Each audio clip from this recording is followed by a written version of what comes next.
안녕하세요. 진아입니다. 네, 오늘은 상담, 노하우, 이런 이야기보다 그냥 제 개인적 이야기를 좀 하려고 해요. 굳이 카테고리를 나누자면 컴플레인인 것 같습니다. 네, 컴플레인 얘기를 좀 하려고 하거든요. 제가 강의를 지금 한 7년, 8년 이렇게 하고 있는데 강의를 처음 시작했을 때도 마찬가지고 지금까지 이어오면서 제가 강의하는 목적, 그리고 제가 제일 신나서 하는 강의가 바로 컴플레인 예방 상담, 네, 체험한 사성인데요. 컴플레인이 없고 병원이 소란스럽지 않으면 우리 가정이 편안하면 모든 게 잘 되는 것처럼 치과가 편안하면 모든 게 다 순조롭게 다 잘 될 거다 라는 얘기를 많이 했습니다. 그리고 저 역시도 컴플레인을 응대하는 것, 그러니까 응대는 어쩔 수 없이 해야 되는 거니까 하겠지만 응대하고 난 다음에 내가 받는 그런 감정적 데미지가 너무나 큰 사람이기 때문에 사실은 컴플레인을 응대하는 거에 에너지를 쏟는 것보다 예방하는 것에 내 에너지를 쏟는 게 오히려 더 저는 맞는 사람이라서 실제로 그렇게 일을 하고 있고 그렇게 일을 하고 있는 모습들을 여러분들에게 유튜브나 혹은 블로그나 인스타에 보여드리면서 많은 분들의 관심을 받기도 하고 또 애정을 받기도 한 것 같아요.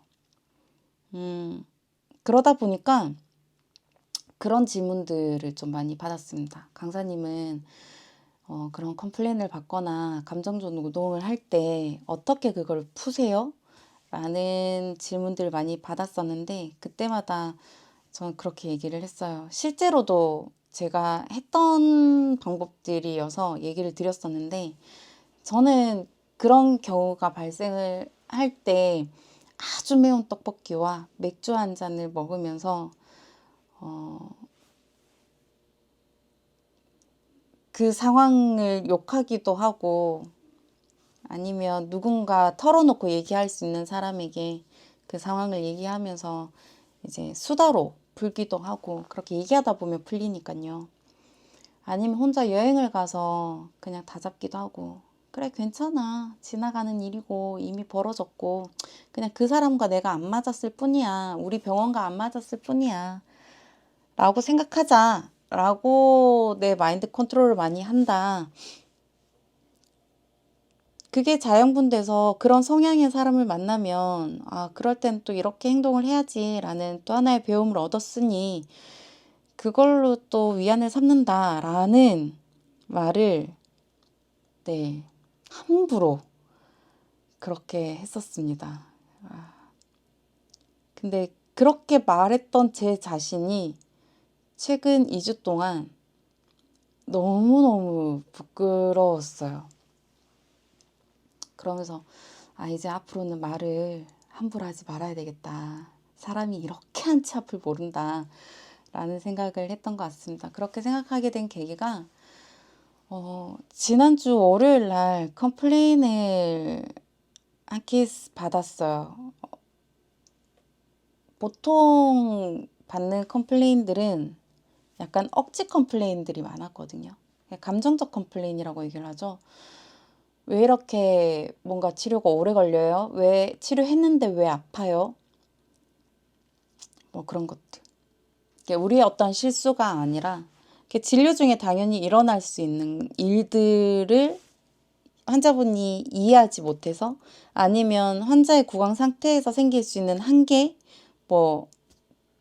보철을 했는데 예쁘지가 않다라든지 아니면 씹을 때 힘이 별로 없다. 예전하고 다르게 힘이 없는 느낌이다라든지 잘 안 씹힌다라든지 우리가 치료 후에 흔히 일어날 수 있는 일들을 환자분이 왜 그게 나한테 굳이 일어나야 돼? 이런 그런 억지스러운 컴플레인들이 훨씬 더 많았기 때문에 그 역시도 몇 년에 한 번 있을까 말까 한 컴플레인들이었어서 사실은 최근에 받았던 형태의 컴플레인은 제가 23년 지금 올해 23년째거든요. 23년을 돌이켜 봤을 때 거의 제 기억에 나지 않을 정도. 제가 일을 하면서 객관적 클레임이죠. 우리 쪽의 실수로 인해서 발생한 컴플레인 중에 기억에 남는 건 보철물이 오는 날짜가 아닌 날 이야기 잡아서 환자가 와서 보철물은 안 왔는데 환자가 온 거죠. 그래서 환자가 두 번 걸음하게 만든 것 정도. 근데 그것도 사실은 있으면 안 되는 그 상황이잖아요. 그 컴플레인이 다였던 것 같은데 그거 역시 또 몇 년 전에 있었던 일이거든요. 그러니까 정말 너무나 오랜만에 그런 객관적 컴플레인을 받았던 것 같아요. 근데 어쨌든 진료실에서 어떠한 문제가 발생이 되고 그게 원장님한테 전달되기 전에 저한테 전달이 되겠죠? 근데 모든 상황에 대한 정황을 다 전달받지 않은 상황이었기 때문에 그 상황을 보고 요거는 요렇게 조금 그냥 잘 넘기면 되겠다라는 저의 교만한 판단에 원장님에게 보고하지 않고 환자에게 잘 응대해서 보냈다라고 생각을 했는데 1시간도 채 지나지 않아 보호자분한테 전화가 온 거예요. 제가 알지 못했던 진료실에서의 어떠한 일들이 또 있었던 거죠. 만약에 그 사실을 제가 알았더라면 저 역시도 그렇게 마무리는 하진 않았을 것 같은데 뭐 이런저런 상황을 다 떠나서 결국은 마무리를 제가 했고 결국 그 상황의 결과를 만들어낸 건 저였기 때문에 뭐라고 환자 보호자분이 얘기하는 거에 반박할 수도 없는 그런 상황이었던 것 같아요. 그래서 무조건 죄송합니다라는 말 외에 그 어떤 말도 할 수 없는. 그리고 뭐 그런 환자분들 제일 많이 하는 거 그런 거 있잖아요. 그거 했던 직원 누구예요? 그 직원하고 통화를 해야 되겠어요. 이런 얘기할 때 바꿔줄 수 없잖아요. 그 역시도 내 잘못인 거니까. 그래서 그런 환경을 만든 거 역시도 제 잘못이고 또 마무리에 제가 정확하게 상황을 전달받지 못하고 그렇게 섣부르게 마무리를 했던 그런 상황들도 다 제 잘못이기 때문에 그냥 다 죄송합니다 라고만 할 수밖에 없었던 그런 상황이 있었어요. 그 디테일한 상황은 얘기를 드릴 수가 없지만 무튼 저도 그런 컴플레인을 받았습니다. 근데 아무것도 할 수가 없더라고요. 너무너무 창피했고 그냥 제 자신한테 너무 창피했어요. 어쨌든 환자 보호자분하고도 잘 마무리가 됐고 환자 보호자분도 그냥 그 상황을 이해해 주셨고 그리고 다시 진료 보러 오시기로 해서 목요일 날 오셨거든요. 엊그제죠.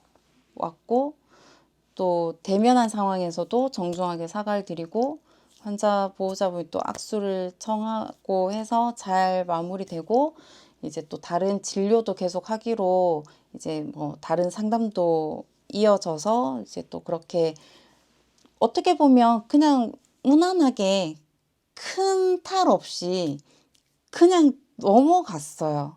근데 제가 제 자신이 용서가 안 되는 거예요. 너무나 부끄럽고 그런 환경이 된 그 상황도 너무나 짜증이 났고 아무튼 그랬어요. 그래서 그때부터 제가 굴을 파고 들어가기 시작을 했던 것 같습니다.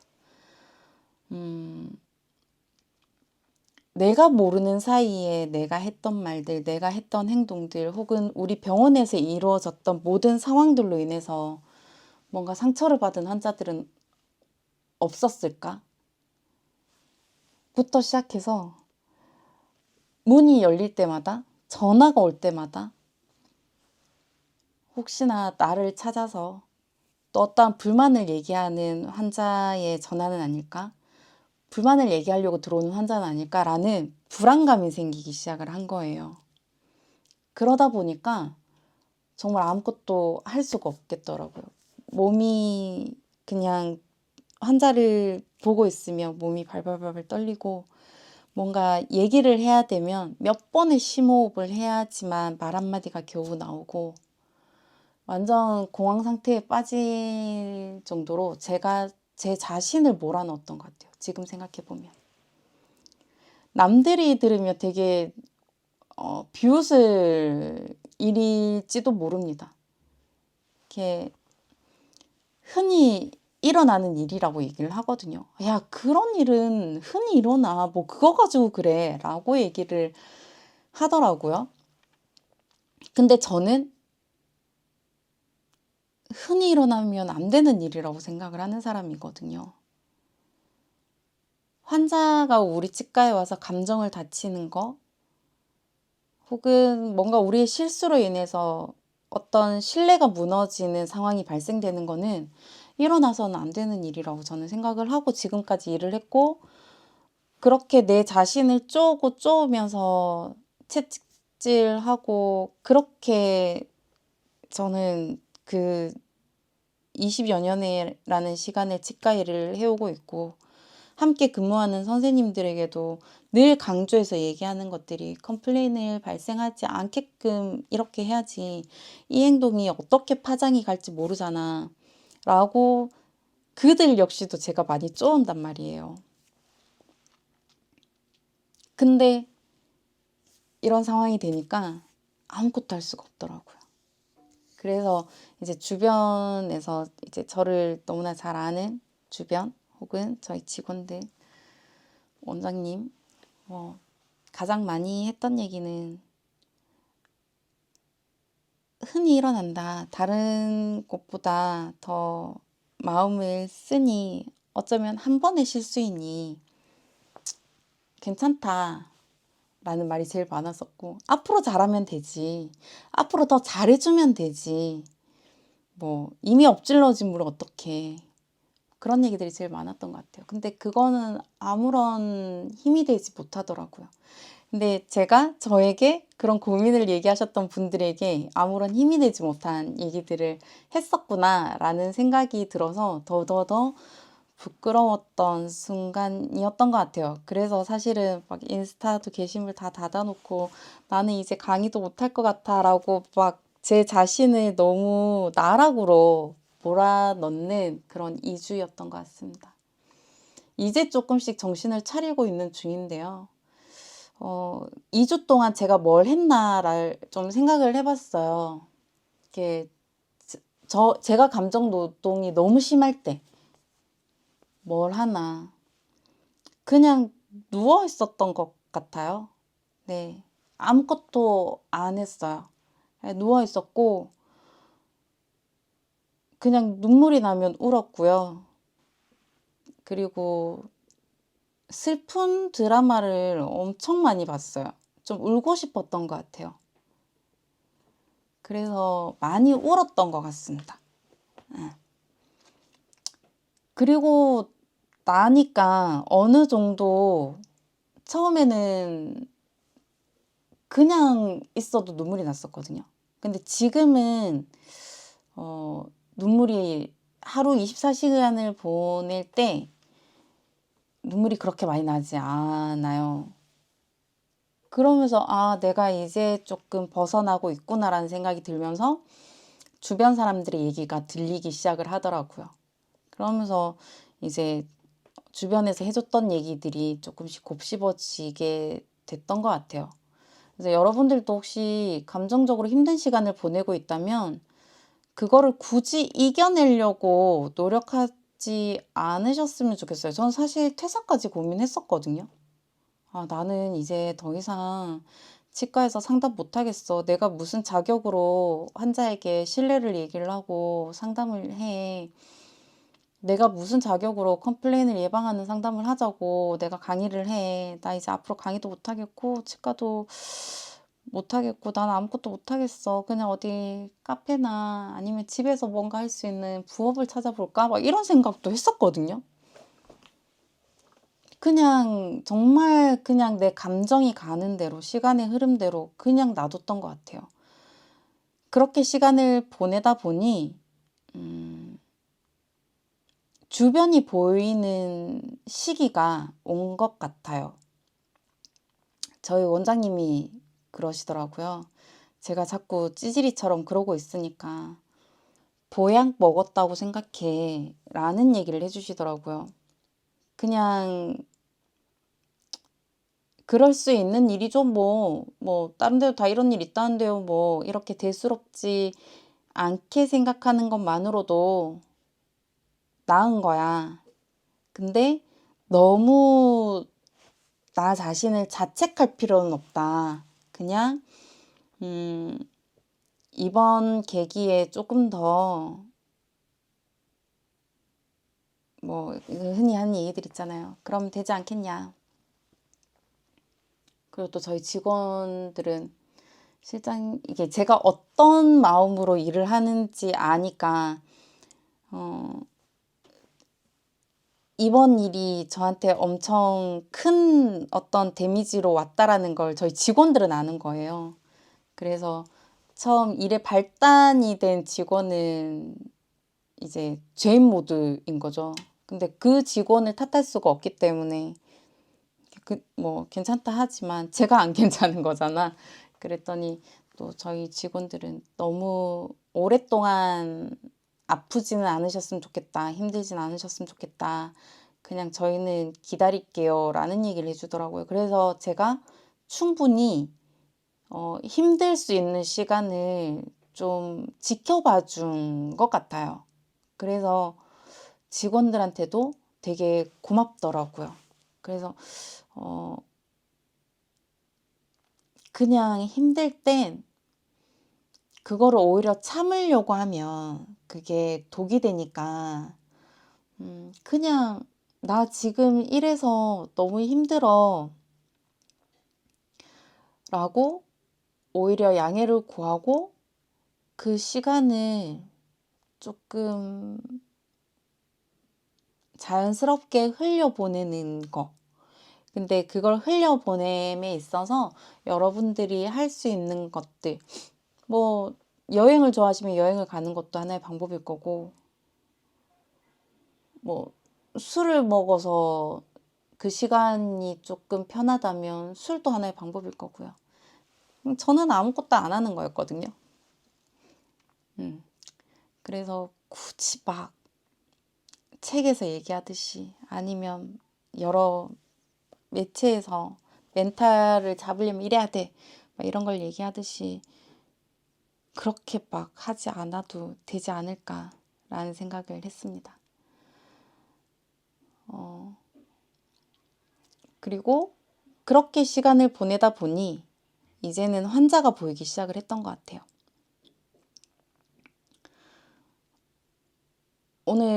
어제 수술하셨던 분한테 해피콜을 했는데 그 환자분이 그렇게 얘기해 주시는 거예요. 너무나 신기하게도 아무렇지 않아요. 그래서 원장님한테 너무 감사하다고 얘기해 주세요. 그리고 실장님 너무 감사해요. 제 마음 아시죠? 이렇게 얘기를 하는데 또 눈물이 왈칵. 뭐, 또 찾아주시는 분들. 저의 어떤 행동이나 말에 또 힘을 얻어서 치료를 결정해 주시고 와주시는 분들, 우리 치과를 믿고 와주시는 분들이 이제 눈에 보이기 시작을 했던 것 같아요. 근데 지난 2주 동안에는 안 보였거든요. 주위에서 그런 분들 생각해 라고 얘기할 때도 안 들렸어요. 근데 제가 제 감정을 다 바닥까지 내버리고 나니까 이제는 좀 보이기 시작을 하더라고요. 그러니까 저를 좀 쪼던 마음이 약간씩 풀리기 시작을 한 것 같아요. 이제서야 조금 환자를 마주할 용기가 다시 나기 시작을 하는 것 같습니다. 그러고 나니까 또 조금은 조금 더 해볼까? 라는 그런 용기가 또 생겨나는 것 같습니다. 컴플레인이든 아니면 뭐 어떤 일을 하면서 어떤 상황에서든 내가 감정적으로 힘들 때 이겨내는 방법에 정답은 없는 것 같아요. 어떨 땐 그냥 매운 떡볶이와 맥주 한 잔이 해소가 되는 경우도 있을 거고요. 또 어떤 경우는 내가 가지고 있는 철학 아니면 나의 어떤 근간이라고 얘기를 하고 싶은데, 내가 일을 함에 있어서 내가 잡고 있는 그런 근간이 무너지는 순간은 그조차도 안 될 때가 분명 생기는 것 같습니다. 일어날 수 있는 힘이 없을 땐 그냥 그대로 계셔도 괜찮은 것 같아요. 결국은 일어나지더라고요. 하지만 이 말 역시도 너무나 함부로 하는 말인 것 같아서 좀 조심스럽긴 합니다만, 그래도 나의 멘탈이 정말 부정적인 사람이 아니라면 결국은 나는 나니까 나답게 돌아와지더라. 그 말을 해드리고 싶었습니다. 그래서 어디선가 저처럼 힘든 시간을 보내고 계신 선생님이 계시다면 선생님이 하시고 싶으신 대로 그 시간을 잘만 버텨주셨으면 좋겠습니다. 그냥 의식의 흐름대로 보내시다 보면 다시 털고 일어날 힘이 나는 순간이 분명히 올 거라고 생각을 합니다. 저는 그렇게 또 힘을 얻어서 이젠 교만하지 않고 더 겸손하게 제가 하고자 했던 컴플레인을 예방하고 병원이 소란스럽지 않은 거기에 이제 하나가 더 더해진 것 같아요. 나와 함께하는 이들을 더 소중히 생각하는, 그게 같이 근무하는 선생님이든 원장님이든 환자든 저와 시간을 같이 보내는 모든 사람들을 더 소중히 여기는 그런 실장으로, 그런 동료로, 그런 직원으로 그런 마음을 다하는 그런 상담가로, 그렇게 언제까지 치과에서 일을 할진 모르겠지만 일을 해야겠다라는 다짐을 한 것 같습니다.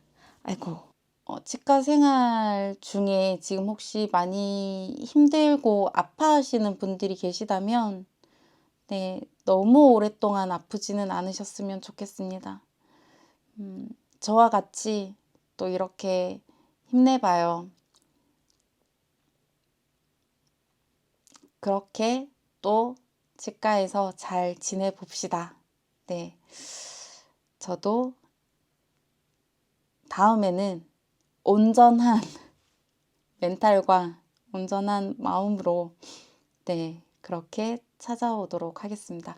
오늘 막 횡설수설하는 저의 영상을, 그리고 너무나 약해 빠진 저의 그 바닥을 다 이렇게 봐주셔서 감사합니다. 이게 편집해서 업로드를 할 수 있을지 모르겠지만 일단 찍었으니까 업로드까지 용기 내 볼게요. 그럼 모두 안녕. 굿밤 보내세요.